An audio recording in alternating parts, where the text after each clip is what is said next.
The stars glowed brightly on the main screen of the EDF Resilience. Commander Susan Miller stood with her hands clasped behind her back. Today was the day humanity would officially meet the Galactic Council.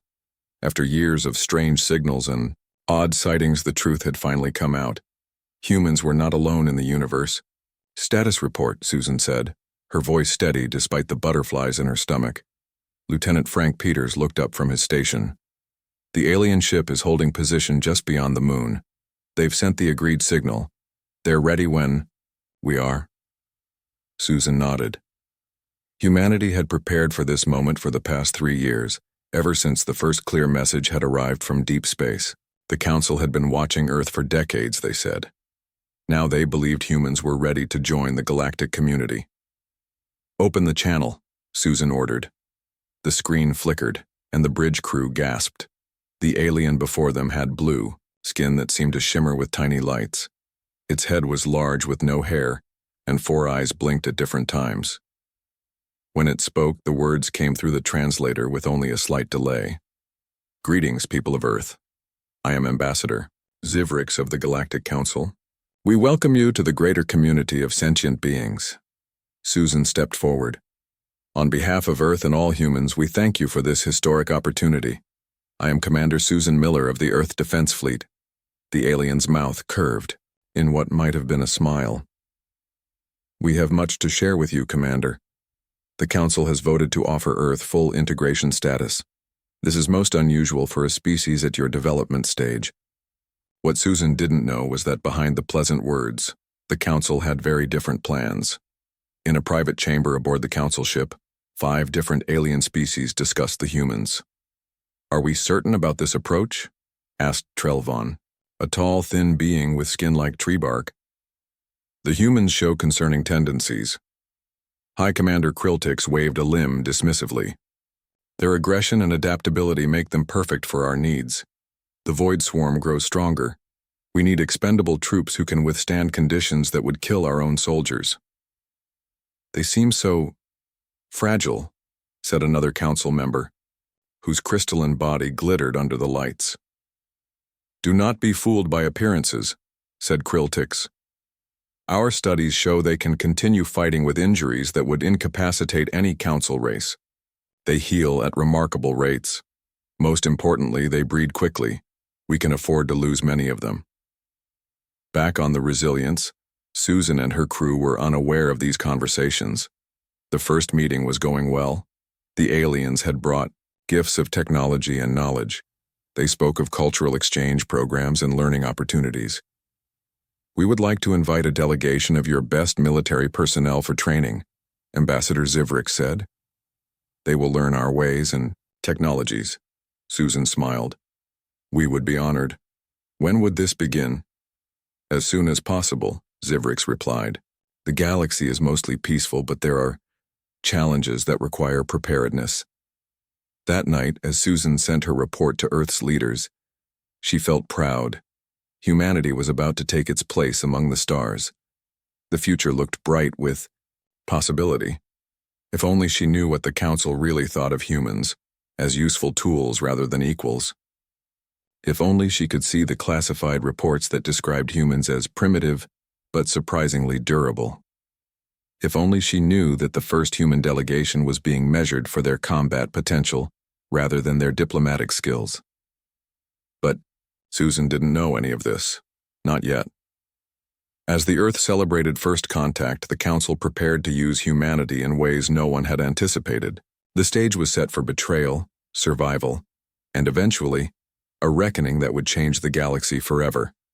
Lieutenant Jack Morrison stepped off the shuttle onto the massive Galactic Council station called Unity Hub. Along with 500 other human soldiers, he had been selected for what Earth's leaders called a prestigious cultural exchange program. Jack felt pride swell in his chest. He stood tall, his uniform crisp and his back straight, as the alien officials greeted them. "Welcome, humans," said Zivrix, the blue-skinned ambassador who had first contacted Earth.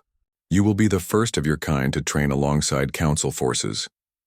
The humans were split into groups and led to different sections of the station. Jack's group of 50 was assigned to train with the Avraxians, bird-like aliens with colorful feathers and sharp eyes. Their commander, Kreltai, looked down at the humans with what Jack thought might be disdain, though it was hard to read alien expressions. "You will begin physical assessment tomorrow," Kreltai announced. "Rest now." The quarters assigned to the humans were comfortable but strange. The beds were too large, the air slightly thinner than Earth normal. Jack lay awake that first night, wondering what tomorrow would bring. What Jack didn't know was that, on the other side of the station, Council scientists were already discussing their new test subjects. "Are the monitoring systems in place?" asked High Commander Kriltix. A Tellurian scientist whose crystalline body reflected the room's lights in rainbow patterns nodded. "All human quarters and training areas are equipped with full biometric scanners. We will record everything." "Good," said Kriltix. "The void swarm grows stronger. Our forces cannot hold them back much longer. We need to know if humans are as useful as our preliminary studies suggest." The next morning, Jack and the other humans were surprised by the intensity of the assessments. What they had expected to be simple exercises turned into brutal endurance tests. They ran for hours in varying gravity. They lifted weights calibrated for species far stronger than humans. They were exposed to different atmospheric conditions without warning. By the end of the first day, many humans were exhausted, but none had quit. Jack, gasping for breath after a particularly grueling session, noticed the surprise on the aliens' faces. "They expected us to break?" he whispered to Sergeant Linda Reyes, who nodded grimly. "Something's not right here," she replied. "This isn't training. It's testing." In the observation room, the council representatives watched with growing interest. "Remarkable," said the Tellurian scientist. "Most species would require extensive genetic modification to survive these conditions. The humans adapt naturally." "And observe their pain response," added another scientist, this one with 6 limbs and green skin. "They continue functioning at pain thresholds that would incapacitate most sentient beings." Kriltix made notes on a data pad. "What about their regeneration capabilities?" "Far exceed galactic average," replied the scientist. "Their wounds heal in days rather than weeks. Their immune systems fight off most pathogens we've introduced." "And their psychological profile?" "Most interesting of all, they form strong social bonds quickly. They become more effective when facing challenges as a group, and they show unusual determination when protecting others of their kind." Over the next weeks, the tests grew more challenging. The humans were not told the true purpose, but many like Jack began to suspect. The training often seemed designed to push them past breaking points. Strange devices monitored their vital signs constantly. Medical tests became more frequent and invasive. One evening, Jack found Linda staring out a viewport at the stars. "Do you think Earth knows what's really happening here?" she asked quietly. Jack sighed. "I don't think so. But whatever game they're playing, we're going to show them what humans can do."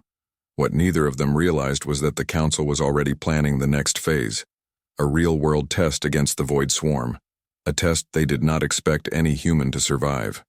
The alarm blared across the Unity Hub station, flashing red lights painting shadows on the walls.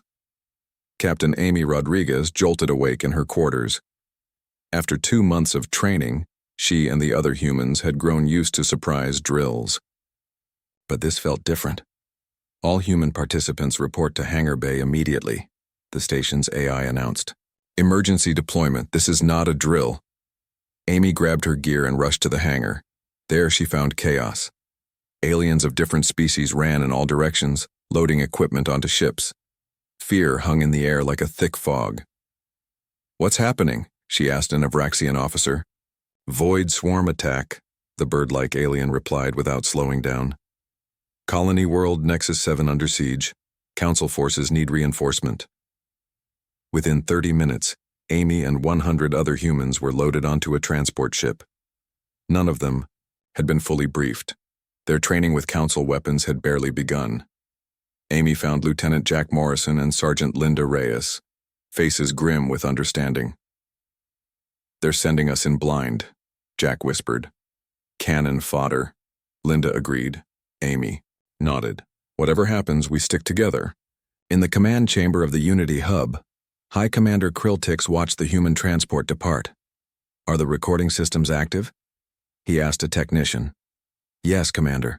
Every human is equipped with monitoring devices. We will see everything." Krilltix's second-in-command, a tall Tellurian, stepped closer. "Is this wise? They have minimal training with our technology." "That is precisely the point," said Krilltix. "If they can be effective under these conditions, they will be even more valuable with proper training. If not, well, we lose nothing of importance." "And the other human groups?"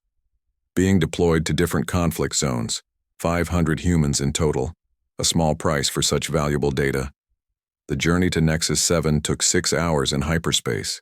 Amy used that time to organize the humans. They had been given standard council armor and weapons with only basic instructions on their use. "Listen up," she told the group. "We don't know what we're facing, but we know we're on our own. Form 10-person teams, watch each other's backs." When they landed on Nexus 7, horror greeted them. The colony was burning. Strange shapes moved through thick, dark smoke. The void swarm was unlike anything they had imagined. Not ships or soldiers, but living darkness that shifted and flowed, consuming everything in its path. "Spread out! Defensive formation!" Amy shouted as the first wave hit them.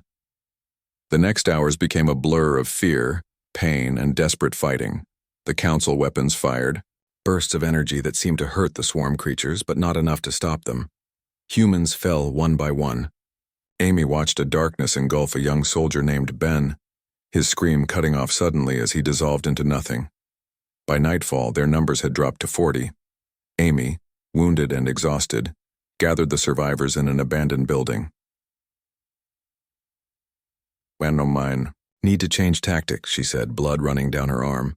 "The standard approach isn't working." Jack, his face burned on one side, nodded. "I noticed they react to heat. Our energy weapons work better if we overcharge them." "That could make them explode," Linda warned.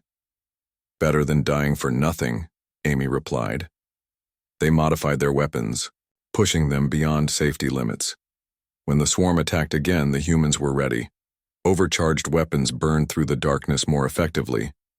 The cost was high, weapons that exploded in their users' hands causing terrible injuries, but they held their position. 3 days later, a council rescue ship arrived to find something unexpected. 38 humans still alive, still fighting.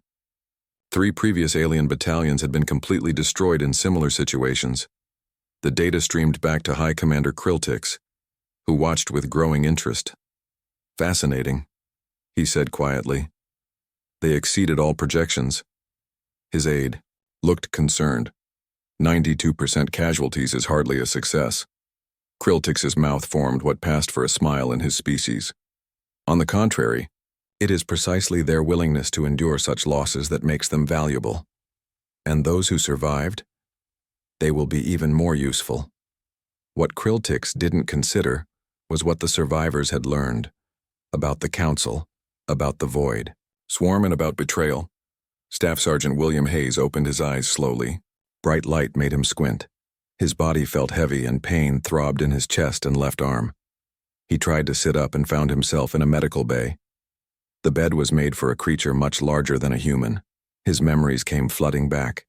The void swarm, the desperate battle, watching his friends die one by one. "You're awake," said a voice. It belonged to Captain Amy Rodriguez, who sat nearby. Her face was tired, with new scars across her cheek. "Welcome back to the living." "How many made it?" William asked, his voice rough. 38 of us, Amy replied. "Out of 500. The words hung in the air between them. William closed, his eyes again, feeling the weight of loss. "They set us up," he said finally. "They sent us there to die." Amy nodded. "And to see how we would fight. We were an experiment."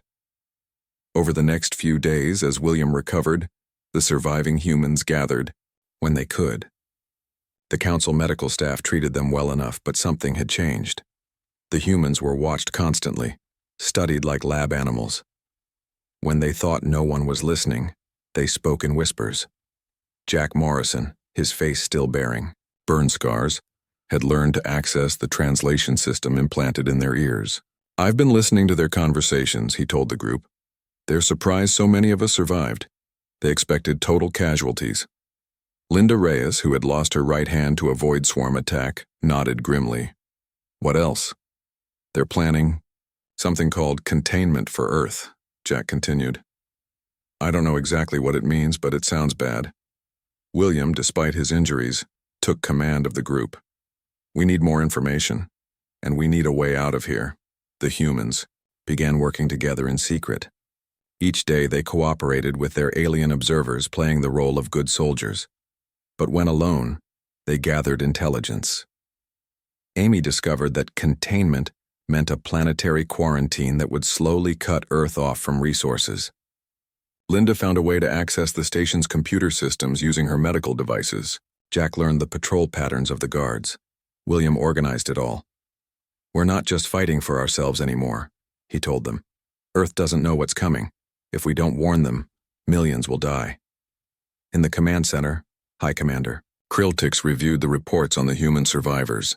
Their recovery rates exceed all projections, noted a medical officer. The one called Hayes had injuries that would have killed any council species. And their mental state? Asked Kriltix. They appear cooperative, perhaps grateful for rescue. Kriltix made a sound that might have been a laugh. Do not mistake their behavior for acceptance. Watch them closely. What Kriltix didn't know was that at that very moment, William Hayes was leading the survivors in planning their escape. They had identified a supply vessel that would dock at the station in 3 days. They had stolen access codes and security protocols. Most importantly, they had learned about the weapon systems of council ships. Once we take the ship, we'll need to move fast, William explained. We'll have maybe 6 hours before they can organize a pursuit. What about the other human groups? Asked a young soldier named Dan Collins. The ones sent to other planets? A heavy silence fell over the room. Linda had found those records. No other humans had survived their deployments. We're all that's left, Amy said softly. Which means we're Earth's only warning. The next day, as William exercised his healing body in the medical bay, an Avraxian doctor studied his vital signs. Remarkable, the alien said. Your species heals unlike any other we have encountered. William smiled, hiding his true thoughts. We humans have a saying. What doesn't kill us makes us stronger. The Avraxian tilted its head. An interesting concept. Does that apply to betrayal as well? For just a moment, William's smile faltered. Then he regained his composure. Especially to betrayal, he said. 3 days later, the supply ship docked at Unity Hub. That night, 38 humans would make their move. Earth's fate, and perhaps that of the entire galaxy, hung in the balance. The stolen supply vessel hummed as Lieutenant Gregory Chen piloted it through hyperspace. The escape had gone better than expected. Only 3 humans had been injured during the takeover, and none seriously. Now, after 4 days of hard travel, they were approaching Earth. How much longer? Asked William Hayes, who stood behind the pilot's chair. His wounds were healing well, but he still moved carefully. 2 hours, Gregory replied. Assuming the coordinates we stole are accurate, Amy Rodriguez entered the bridge area. We've finished analyzing the council data. It's worse than we thought. They've classified Earth as a resource world to be harvested. The containment plan would slowly cut us off from space travel while they drain our planet of metals and water. The stolen ship had provided a treasure trove of information. Humans had discovered that the Council had been manipulating developing worlds for thousands of years. Species deemed useful were enslaved through economic dependency. Those deemed troublesome were eliminated through containment or direct military action. Have you made contact with Earth Command yet? William asked. Linda Reyes nodded from her position at the communication station. Her missing right hand had been replaced with a basic Council prosthetic. Admiral Catherine Ford responded personally. She believes us, but convincing the global leadership won't be easy. William sighed. Earth's defenses were laughable compared to Council technology. Their handful of space vessels would be no match for a real invasion fleet, but they had one advantage. The Council underestimated humans. We need to use their attitude against them, William said after a moment of thought. They think we're primitive and predictable. That's our opening.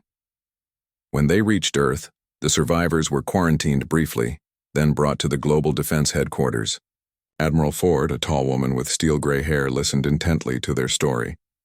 If what you're saying is true, she said when they finished, we have maybe 2 months before they arrive. Less, said Gregory. The data we stole suggests they're already preparing the containment fleet. Ford paced the conference room. Our ships can't match their technology. We don't need to, William suggested. We need to fight differently, use strategies they won't expect. Over the next weeks, Earth prepared. Under William's guidance, they developed a plan that combined Earth's limited fleet with guerrilla tactics. Mining ships were hidden in the Ur asteroid belt as ambush points. Nuclear weapons, considered primitive by Council standards, were modified for use in ways the aliens never anticipated. Meanwhile, Captain Amy Rodriguez led a different kind of preparation. The survivors recorded their experiences fighting the Void Swarm. They described human resilience and adaptability. These recordings were transmitted toward known alien trading worlds, along with exaggerated tales of human fighting capabilities. Let them think we're even more dangerous than we are, Amy explained. Fear can be a weapon too. Linda worked with Earth scientists to adapt stolen Council technology. They couldn't match alien production capacity, but they could create surprises. Stealth systems, improvised weapons, anything to gain an edge. Admiral Ford watched these preparations with mixed feelings. Do you really think we have a chance? She asked William one evening. He looked out at the stars, thinking of friends lost on distant worlds. The Council sees us as animals to be used or eliminated. They expect us to behave like every other species they've encountered, to surrender when defeat seems inevitable, but that's not who we are. What are we then? Ford asked. When humans are cornered, we don't give up. We fight harder, and when we work together, we're capable of the impossible. He turned to face her. The Council has never faced anything like us before. 2 days later, long-range sensors detected multiple ships entering the solar system. The Council fleet had arrived early, confident in their superior technology and numbers. They expected an easy victory. Instead, they were about to learn why trying to kill humans was the worst mistake a galactic civilization could make. The Council fleet appeared in Earth's solar system like a swarm of metal insects. 50 ships of various sizes, led by a massive command vessel.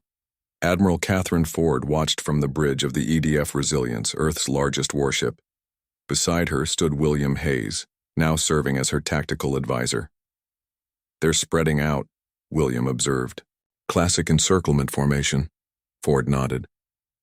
Just as you predicted, are our people in position?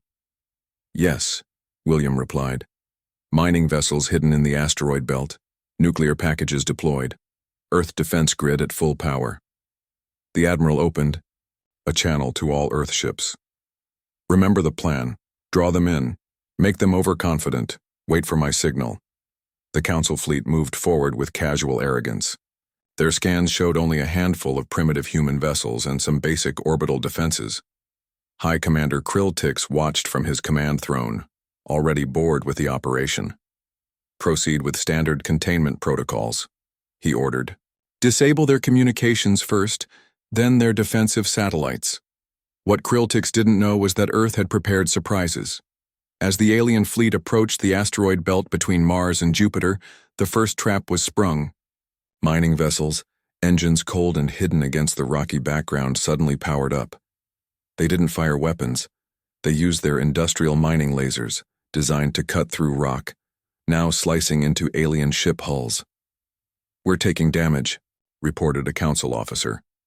Multiple small vessels attacking from the asteroids.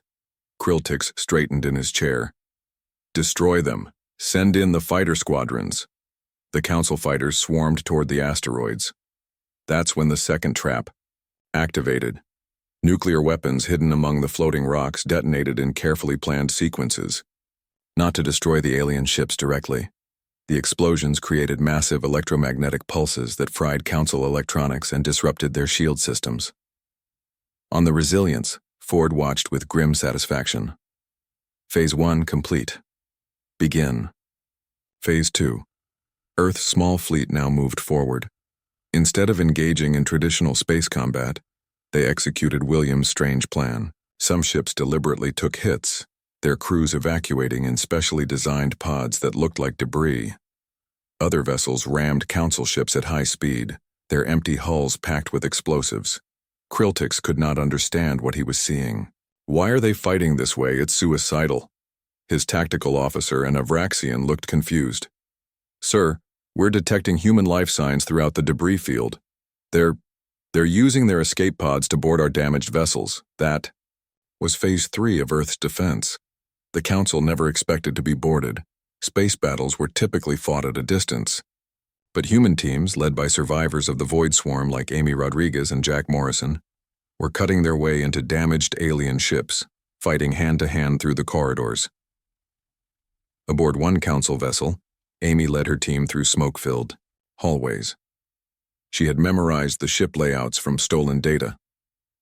"This way to the engine room," she called out. When Avraxian security forces confronted them, they were shocked to discover humans would continue fighting even when severely wounded. Council soldiers, used to enemies that retreated when hurt, were psychologically unprepared for humans who grew more aggressive as their situation worsened. From his command ship, Kriltix watched in growing horror as more of his fleet reported boarding actions. "This makes no sense. They cannot hope to defeat us. Why don't they surrender?" The answer came when Linda Reyes, leading another boarding team, reached the command center of a Council cruiser. Using her stolen access codes, she broadcast a message to all Earth forces. "Remember Nexus 7, it was the signal." All boarding teams initiated their final orders, setting their captured ships on collision courses with other Council vessels. Admiral Ford's voice came over the emergency channel. "All human personnel, initiate emergency extraction. Phase 4 begins in 3 minutes." As escape pods jettisoned from the captured Council ships, Kriltix finally realized the human strategy. They weren't trying to win a conventional battle. They were creating chaos, sacrificing ships and even lives to disrupt Council tactics. "Pull back," he ordered. "Regroup at the outer system boundary." But it was too late. Phase 4 had begun, and it would reveal humanity's most terrifying quality, the willingness to risk everything when fighting for survival.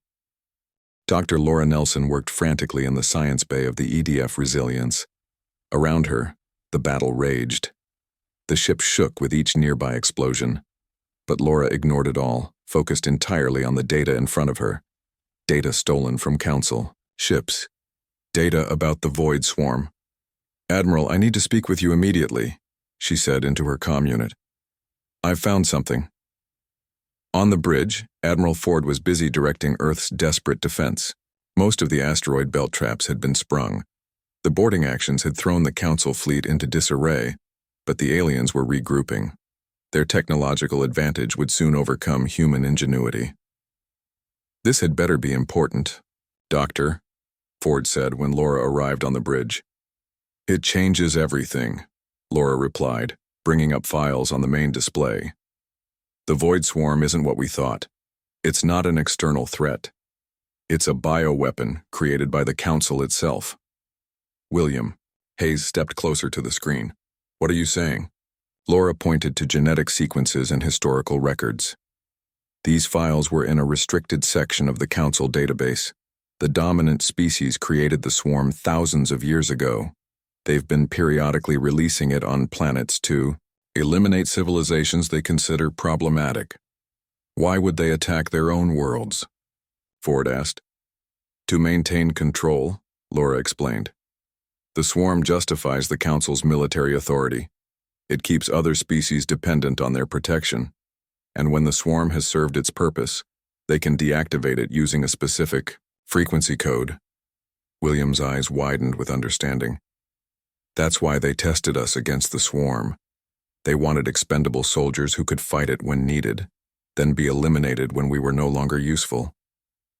Admiral Ford stared at the data for a long moment.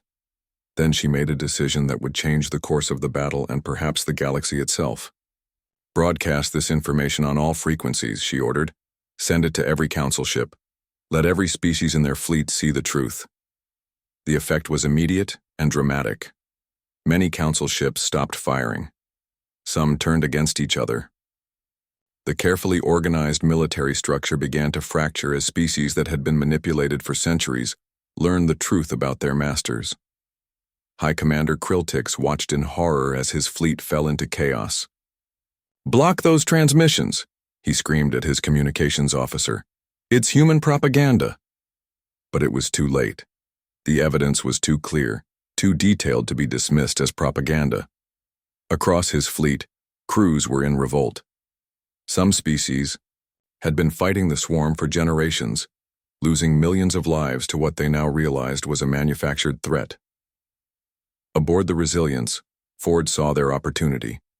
"Target the command vessel," she ordered. "All functional ships concentrate fire on Krilltix's flagship." Earth's remaining ships, along with several council vessels now allied with them, converged on the command ship. Its shields failed under the combined assault. Boarding pods attached to its hull like metallic leeches. William Hayes led the boarding party himself. They fought their way through the massive ship, facing fierce resistance from species still loyal to the council leadership. But nothing could stop the human advance. When William finally reached the command center, he found High Commander Krilltix attempting to activate a self-destruct sequence. "It's over," William said, his weapon trained on the alien leader.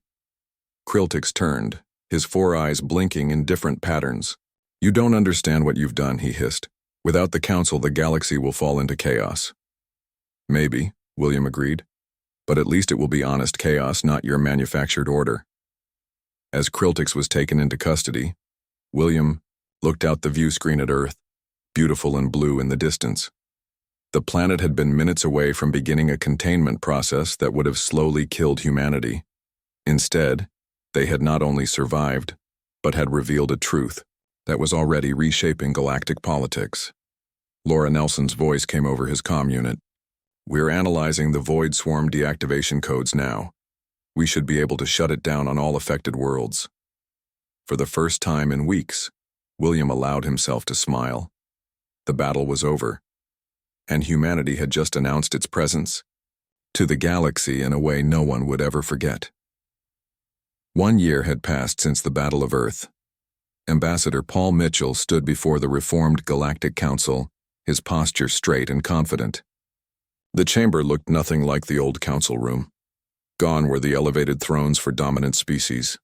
Now all representatives sat at an equal level in a circular arrangement. Paul looked around at the assembled aliens. Many species that once cowered under council rule now spoke with their own voices. Some still viewed humans with suspicion or fear. Others had become strong allies. All of them remembered what had happened when the old council tried to eliminate humanity.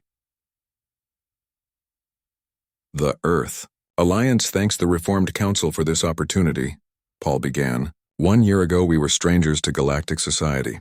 Today we come as partners in rebuilding." The new council leader, a Tellurian named Vextar, whose crystalline body sparkled under the chamber lights, nodded. "Humanity has earned its place among us, though some still question your methods." Paul smiled slightly. "We understand those concerns. Humans can be intense when threatened, but we prefer peace when possible. In the year since the battle, much had changed. The truth about the Void Swarm had caused the old council to collapse almost overnight. With Dr. Laura Nelson's discovery of the deactivation codes, the swarm had been neutralized on dozens of worlds. High Commander Krilltix and other leaders faced justice for their crimes. Earth had emerged from the conflict in a unique position. Though technologically behind many species, humans had proven themselves exceptionally dangerous when threatened. Stories of their resistance had spread throughout the galaxy, often growing with each telling. Some claimed humans could regenerate entire limbs. Others whispered that humans felt no fear, no pain. Most were exaggerations, but Earth's leadership did nothing to correct these rumors. "We have compiled our report on the Void Swarm cleanup efforts," Paul continued, sending data to the council members. All affected worlds have been secured, but the ecological damage will take decades to repair. William Hayes, now General Hayes, and head of Earth's defense forces, stood behind Paul. His scars had faded but remained visible, a reminder of what he had endured. Captain Amy Rodriguez and Dr. Laura Nelson also attended as part of Earth's delegation. The former council's records revealed something else of concern, William added. The Void Swarm was not their only bioweapon. We've identified 3 other containment protocols that were in development. This caused a stir among the council representatives. An Avraxian member raised a feathered limb. How do you suggest we address this threat? Together, Amy Rodriguez answered simply. Earth will share all defensive technologies we develop. In return, we ask for continued knowledge exchange. The galaxy was learning that while humans lacked the lifespan of most spacefaring races, they compensated with rapid innovation and adaptation. What took other species centuries of careful advancement, humans achieved in decades of creative chaos. As the session concluded, Vextar approached the human delegation privately. There is talk among some worlds of building new weapons, creating new alliances without Earth's knowledge. Paul nodded calmly. That would be unwise. I agree, said the crystalline being. But they fear you. Humans are unpredictable. William stepped forward. We don't seek dominance, only survival. Any species that respects that will find us valuable allies. The unspoken message was clear. The attempted genocide of humans had become a cautionary tale throughout the galaxy. No one wanted to be the next civilization to discover what happened when you cornered humanity. Later, as the Earthship prepared to return home, Laura Nelson joined William on the observation deck. Together they watched the stars. Do you think it will last? She asked. This peace? William considered the question. The galaxy has learned that humans can be valuable allies, and that the species that attempts to eliminate humanity will likely be eliminated themselves. Fear can be the beginning of respect. Laura smiled. And respect can be the beginning of friendship. As their ship entered hyperspace, carrying them back to Earth, the message they left behind remained. Humanity had arrived on the galactic stage. They brought with them innovation, determination, and a simple warning that had spread to the farthest stars. Never try to kill all humans. You will not succeed. And you will not survive the attempt.